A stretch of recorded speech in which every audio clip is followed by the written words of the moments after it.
Study notes. मैं अमित शुक्ला आप सभी का स्वागत करते हैं दोस्तों।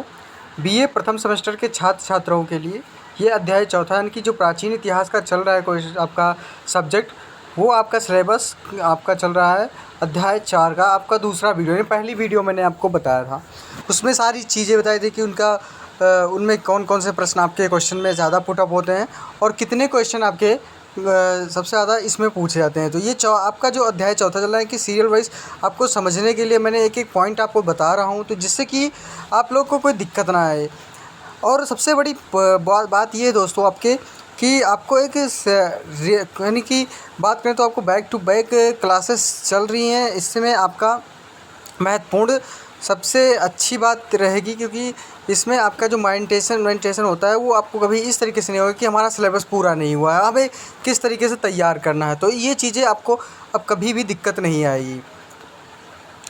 अब जिस तरीके से आपने पहले पढ़ाई कर रखे थे उस तरीके से आप लोग और थोड़ा अपने आप को मैच्योर समझना चाहते हैं, तो इस तरीके से आप लोग तैयारी करने की पूरी कोशिश करिए दोस्तों। अब बात करेंगे आपके यानी कि जो आपका सिलेबस है, क्या सिलेबस में आपके आएंगे और किस यहाँ पे मैंने आपको एक संकेत के अनुसार बताया कि यहाँ पे आपका नृत्य यानी कि भारतीय नृत्यों और जो प्राचीन इतिहास के जो नृत्य थे यानी कि कलाएँ थी उनके बारे में यहाँ पर आपको बताना है। यहाँ पे आपको सारी चीज़ें बताई जाएंगी, तो बने रहे वीडियो के अंत तक, क्योंकि ये इसमें मज़ेदार क्लास चलने वाले हैं आपके। और एक से एक बारीक पॉइंट मैं आप लोगों को बताऊंगा और सारी चीज़ें आपको जो भी दिक्कत आएगी वो लोग हमें कमेंट बॉक्स में ज़रूर कमेंट करके बताएंगे। और अभी तक जिन्होंने वीडियो लाइक नहीं किया है तो लाइक कर दें और चैनल को ज़रूर सब्सक्राइब कर दें कि आने वाले वीडियो आप तक पहुँच सके और अच्छे से आप लोग तैयारी कर सकें। चलिए आपकी लेके चलते हैं आपकी क्लास की ओर।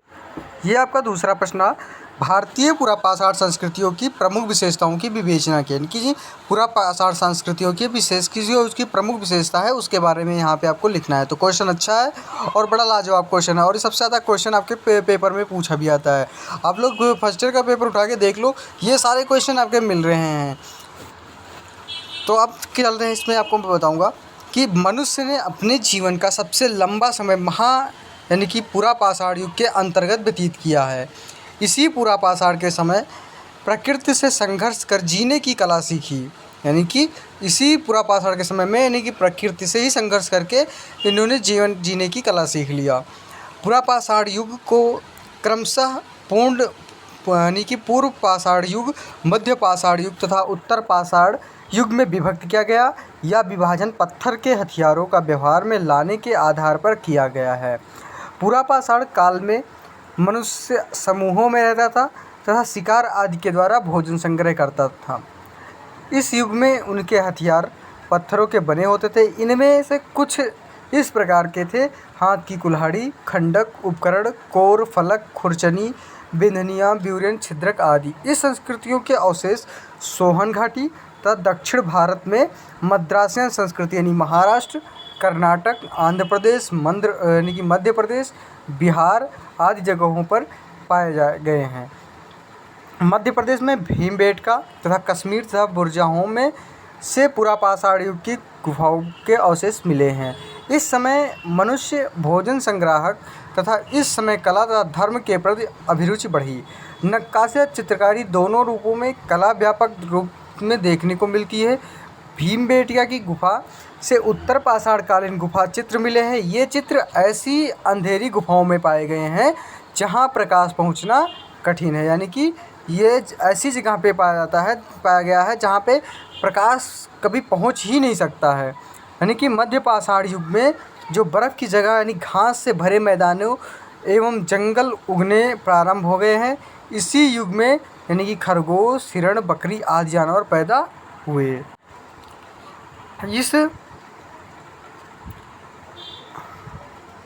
इस समय के प्रमुख हथियार थे एकधार फलक, बेधनी, अर्धचंद्राकार तथा शमलम अथवा यानी भारत में अनेक स्थलों से इस संस्कृति के प्रमाण मिले हैं, यानी भीरवानपुर, पश्चिम बंगाल, संघनाद, टेरी समूह, आजमगढ़, बागोर, मोरहना पहाड़ आदि। इस युग में जनसंख्या में वृद्धि तथा आखेट की सुगमता के साथ साथ मनुष्य अब छोटी छोटी टोलियों में रहने लगे। यानी कि जो आप बात करें तो जो बस्तियाँ होती थी वो छोटी छोटी टोलियों में रहकर अपना जीवन यापन शुरू किया। यानी अस्थायी निवास की परंपरा निकली तथा मिट्टी के बर्तन बनने लगे। विंध्याचल की गुफाओं तथा शैल श्रेणियों से शिकार, युद्ध एवं नृत्य के चित्र मिले। इस प्रकार हम देखते हैं कि पुरा पाषाण तथा मध्य पाषाण युग में मनुष्य भोजन संग्रह के कार्य कर रहा था।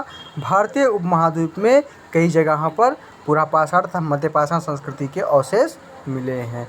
तो इस तरीके से दोस्तों आपका उनके संस्कृतियों के बारे में मैंने यहाँ पे आपको बताया। अब आपका आ गया तीसरा क्वेश्चन। तीसरा क्वेश्चन में क्या है, हड़प्पा सभ्यता की उत्पत्ति और पतन से संबंधित विभिन्न मतों की चर्चा कीजिए। यहाँ पे आपका लिखा है कि सिंधु घाटी की सभ्यता ताम्र युग की सभ्यता मानी जाती है। विद्वानों ने इस सभ्यता का काल 2800 ईसा पूर्व से 2500 ईसा पूर्व निर्धारित किया है। सिंधु सभ्यता की उत्पत्ति के संदर्भ में अनेक विद्वानों ने अलग अलग मत प्रस्तुत किए हैं। प्रसिद्ध इतिहासकार E.J.H. मैके ने सभ्यता को प्रवासन से जोड़ के देखते हैं। उनके अनुसार सिंधु सभ्यता उत्पत्ति यानी सुमेर दक्षिण मेसोपोटामिया के निवासियों के प्रवसन के कारण हुआ। इतिहास भी यानी कि D.H. गार्डन, मार्टिन व्हीलर भी प्रवसन सिद्धांत पर बल देते हैं, किंतु ऐसे पश्चिमी एशिया से सभ्यता के विचार के प्रवसन के कारण हुआ। यानी कि जो उनका बल दिया जाता है वो केवल कहाँ पे होते हैं, उनके जो पूर्व हड़प्पा सभ्यता की परिपक्वता के कारण परिणाम स्वरूप हुआ। उसी कारण उन्होंने अलकनंदा घोष की सिंधु सभ्यता का उद्भव पूर्व हड़प्पा सभ्यता की परिपक्वता के परिणाम में हुआ है। वहीं एम रफ़ीक मुगल का मानना है कि इन सभ्यता का विकास रावी क्षेत्र के हड़प्पा के क्षेत्र में हुआ। रफ़ीक ने पूरी तरह सिंधु सभ्यता माना है। उन्होंने मेसोपोटामिया सभ्यता के प्रेरणा लेने की मान्यता का खंडन किया है। इस सिंधु सभ्यता के विनाश के कारणों से भी उत्पत्ति के कारणों की भांति एक मतता नहीं है।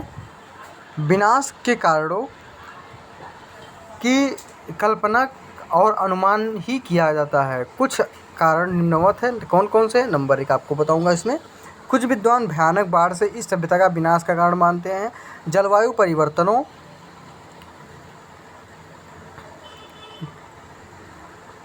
के कुछ कारण इस सभ्यता के अवशेषों पर बालू और मिट्टी का यानी कि परत जम गई और धीरे धीरे सभ्यता नष्ट हो गई। दूसरा आपका आ गया, सिंधु सभ्यता के केंद्रों से सिंधु नदी की दूर होते जाने एक और कारण माना जाता है। नदी के दूर हो जाने पर भूमि अनुपजाऊ हो गई। तीसरा आपका आ गया, सिंधु क्षेत्र में होने वाली वर्षा की मात्रा निरंतर कम होते चले जाने के कारण सिंधु सब मैदान का मरुभूमि में बदल गया। चौथा आपका आ गया, यानी कि कुछ विद्वान बाहरी आक्रमण को सिंधु सभ्यता के विनाश का कारण मानते हैं। शांति प्रिय सिंधु निवासी यानी इस आक्रमण को झेल नहीं पाए और धीरे धीरे नष्ट हो गए। पांचवा आपका आ गया, कुछ लोगों का अनुमान है कि इस सभ्यता का विनाश किसी आक्रमणकारी जाति के निरंतर आक्रमण द्वारा हुआ हो। इस तरह सिंधु सभ्यता के विनाश के संबंध में कोई एक निश्चित मत का निर्धारण नहीं किया जा सकता है। नेक्स्ट क्वेश्चन आपका आ गया चौथा, यानी कि ऋग वैदिक काल और सामाजिक एवं आर्थिक परिस्थितियों का विश्लेषण कीजिए। बहुत ही महत्वपूर्ण क्वेश्चन आपका ये भी है, क्योंकि ये सारे क्वेश्चन आपके पेपर में पूछे जाते हैं और ये चीज़ें आपको तैयार करने के लिए सबसे अहम भूमिका भी होती है, क्योंकि पेपर में ये क्वेश्चन आपके जब पढ़े रहेंगे तभी आप लिख पाएंगे। अब आपका आ गया, ये प्रारंभिक वैदिक अर्थव्यवस्था मुख्य रूप से पशुपालन की थी और गाय संपत्ति की सबसे महत्वपूर्ण प्रतीक थी। प्रारंभिक वैदिक लोगों के जीवन में खेती का स्थान गौड़ था। प्रारंभिक वैदिक सामाजिक कबीलाई और मुख्यतः समानतावादी था। कुटुंब और परिवार के संबंधों ने समाज का आधार निर्मित किया था और परिवार समाज का आधारभूत इकाई था। व्यवसाय पर आधारित सामाजिक विभाजन प्रारंभ हो चुका था, परंतु उस समय जातिगत विभाजन नहीं था। प्रारंभिक राजनीतिक व्यवस्था में जन के मुखिया यानी कि राजा और पुजारी या पुरोहित के महत्वपूर्ण स्थान थे। अनेकों गण सभाओं में से सभा व समिति प्रशासन के विशेष योगदान करती थी। यद्यपि प्रारंभिक वैदिक व्यवस्था में स्पष्ट रूप से परिभाषित कोई राजनीतिक पदानुक्रम नहीं था। यानी कि बात करें तो इसमें जो राजनीतिक वैदिक व्यवस्था थी उसमें और कोई पद अनुक्रम यानी कि पद का जो नियम था वो कोई नहीं लागू था। फिर भी कबीलों का राजनीतिक व्यवस्था पूर्णतः समतावादी नहीं था। प्रारंभिक वैदिक लोगों ने प्राकृतिक शक्तियों जैसे वायु, जल, वर्षा आदि को मूल रूप दिया गया और उनकी देवता की तरह पूजा करते थे। वे देवता की उपासना किसी अमूर्त दार्शनिक अवधारणा के कारण नहीं बल्कि भौतिक लाभों में किए करते थे। वैदिक धर्म में बलिदान या यज्ञ का महत्व तो बढ़ रहा था। यह विशेष रूप से स्मरणीय है कि यह समाज स्थिर नहीं बल्कि गतिशील था। इन 500 वर्षों के दौरान 1500 ईसा पूर्व से 1000 ईसा पूर्व निजी समाज का लगातार विकास हो रहा था और आर्थिक, सामाजिक, राजनीतिक एवं धार्मिक क्षेत्रों में नए नए तत्व सामाजिक संरचना के रूपांतरित कर रहे थे। यानी कि अलग अलग तत्व वो अपना रूपांतरण की बात करते तो उस पर निर्भर करते थे। उत्तर वैदिक काल का समाज 4 वर्गों में विभक्त था: ब्राह्मण, राजन, क्षत्रिय, वैश्य और शूद्र। उत्तर वैदिक काल के अंत में इस बात पर बल दिया जाता रहा कि ब्राह्मणों और क्षत्रियों के बीच परस्पर सहयोग रहना चाहिए ताकि समाज के शेष भाग उन लोगों के प्रभुत्व बना रहे। वैश्य राजाओं के परिजन होते हुए भी जन सामान्य की कोट को स्थापित हुए और उन उत्पादन संबंधी काम सौंपा गया जैसे कृषि, पशुपालन आदि।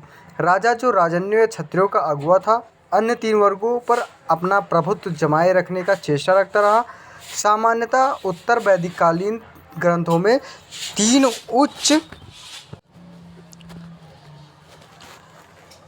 उच्च वर्णों और शूद्र के बीच विभाजन रेखा देखने को मिलती है। परिवार स्तर पर हम देखते हैं कि पिता का अधिकार बढ़ता गया है और पुत्र का उत्तराधिकार से वंचित कर सकता था। यानी कि राज परिवार में ज्येष्ठाधिकार का प्रचलन प्रबल होता गया। उत्तर वैदिक काल में गोत्र प्रथा स्थापित हुई। यानी कि उत्तर वैदिक काल में जो गोत्र माना जाता है उसकी प्रथा लागू हुई। जो गोत्र शब्द का मूल अर्थ है यानी कि गोष्ठ या स्थान, जहाँ समूचे कुल का गोधन पाला जाता था, परंतु बाद में इसका अर्थ ये एक ही मूल रूप पुरुष में उत्पन्न लोगों का समुदाय हो गया। वैदिक काल में आश्रम यानी कि अर्थात जीवन के 4 प्रक्रम यानी कि सुप्रतिष्ठित नहीं हुए थे। यानी कि वैदिकोत्तर काल के ग्रंथों में हमें 4 आश्रम दिखाई देते हैं। कौन कौन से, आइए आपको बताते हैं। यानी कि वैदिकोत्तर काल में कौन कौन से हमें 4 आश्रम दिखाई देते हैं: ब्राह्मण, क्षत्रिय, शूद्र और वैश्य। तो इस तरीके से यहाँ पे आपको 4 आश्रम दिखाई देते हैं। अब बात करेंगे नेक्स्ट क्वेश्चन की। नेक्स्ट क्वेश्चन आपका था 5वां क्वेश्चन। बहुत ही महत्वपूर्ण क्वेश्चन है आपका ये 5वां कि भारत में महापाषाण संस्कृतियों के महत्व का मूल्यांकन कीजिए। बहुत ही महत्वपूर्ण, यानी कि 5वां क्वेश्चन सबसे वेरी इंपॉर्टेंट क्वेश्चन होगा दोस्तों। और आप लोगों को वीडियो अच्छी लग रही हो तो ज़रूर लाइक कर दें, क्योंकि आपको पढ़ने में थोड़ा मज़ा आएगा और हम इसे पढ़ाने में थोड़ा और इंटरेस्टेड हो जाएंगे। अब बात करेंगे प्रागैतिहासिक युग के पश्चात कई वस्तुओं से ऐतिहासिक युग का आरंभ होता है। ये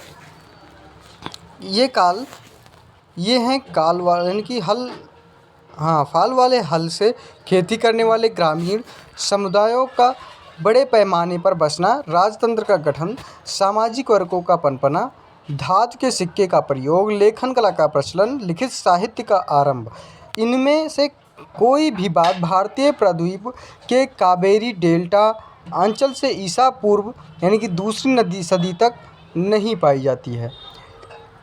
इस समय तक इस प्रायद्वीप के उच्च भागों में वे लोग बसते थे जो महापाषाण निर्माता कहलाते थे। इनके बारे में जानकारी उनकी बस्तियों से नहीं बल्कि उनकी कब्रों से मिलती थी जो महापाषाण कहलाती हैं। इन कब्रों को महापाषाण इसलिए कहते हैं कि इन्हें बड़े बड़े पत्थरों के टुकड़ों से घेर दिया जाता था। इन कब्रों में दफनाए गए लोगों के न केवल अस्थिपंजर ही बल्कि मृदभांड तथा लोहे की वस्तुएं भी मिलती हैं। वे लोग कई प्रकार के मृदभांडों का प्रयोग करते हैं जिनमें लाल मृदभांड भी शामिल हैं, लेकिन काला तथा लाल मृदभांड उन लोगों से अधिक प्रचलित था। प्राप्त वस्तुओं से हमें उनकी जीविका के स्रोत का आभास मिलता है। हम उनके बाण, बर्छे की नोक, फावड़े तथा हंसिया पाते हैं। ये सभी लोहे के बने हैं। महापाषाण कब्रों में त्रिशूल भी पाए गए हैं। जो बाद में शिव से जुड़ गया है। फिर भी इन कब्रों में खेती के औजार कम पाए जाते हैं, जबकि लड़ाई तथा शिकार के हथियार अधिक। इससे पता चलता है कि महापाषाणिक लोग उन्नत खेती नहीं करते थे। तमिलनाडु के दक्षिणी हिस्सों में रहने वाले महापाषाणिक लोगों में कुछ अजीब लक्षण पाए जाते हैं। वे मृतक के अस्थिपंजर को लाल कलश से ढककर गड्ढों में दफनाते थे। उनकी एक अलग परंपरा थी जो ये अपना